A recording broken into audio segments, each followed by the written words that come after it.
Okay, so a good opponent is gonna have a good sprawl, and he's gonna have a super low level, where I'm trying to get under him, and he's closing off that space for me to get under him. But if I do get in deep enough, he's still gonna be ready. He's gonna be partially sprawled on me.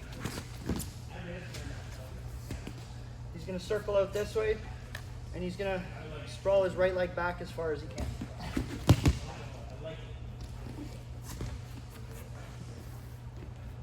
So that creates a less than ideal position. We need to recover from it. Big thing is having my hips underneath me and in proper position. When he sprawls, the grip gets away, far away from my hips, and I have no power to lift. So I need to be able to get everything back underneath him. Okay? So for this, I'm gonna take my lead knee and I'm gonna shoot it between wherever his legs are. First, before anything, I'm gonna use this back leg and bump my knee into him. You gotta accept the weight. You can't avoid the weight and get away from it. I wanna build directly into him.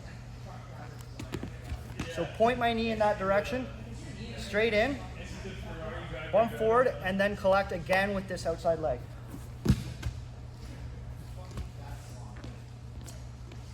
A lot of times it'll take 2 or 3 of those, because again, he's a good wrestler. He's gonna keep sprawling on me, and I'm gonna have to keep building into that good position until I'm so far that I'm ready to double off.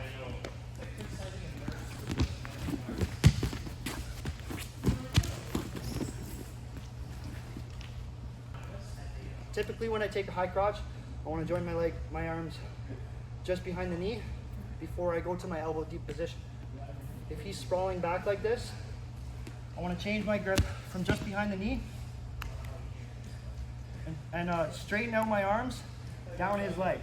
That's going to give me some leverage to pull my chest in and my hips in. If he's sprawling fully, I straighten my arms, create a little lever, and then bring my arms back in.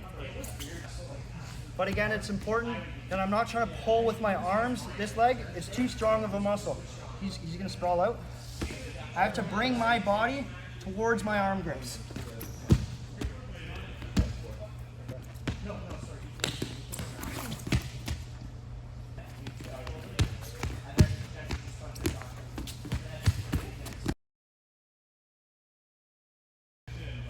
Okay, so there's 2 actions, main actions in the high crotch.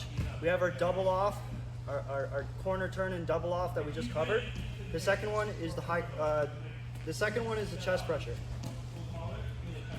When I'm trying to double off, a lot of the times my opponents are going to be good and they're going to put pressure back into me. It's going to make it super hard to turn the corner. What I'm going to do is called a chest pressure. From here, I'm up to my feet and I can't drive across. I'm going to pay attention to my leg position. I'm going to take a small step forward with my close leg and a big step back with my back leg. I'm going to bring my chest down onto his thigh. I'm going to turn out this way. Super important to keep your posture. I don't want to lean over like this. That's where I'm going to get tossed over my back. I want to stay squatted, heavy with my chest, head up in good posture.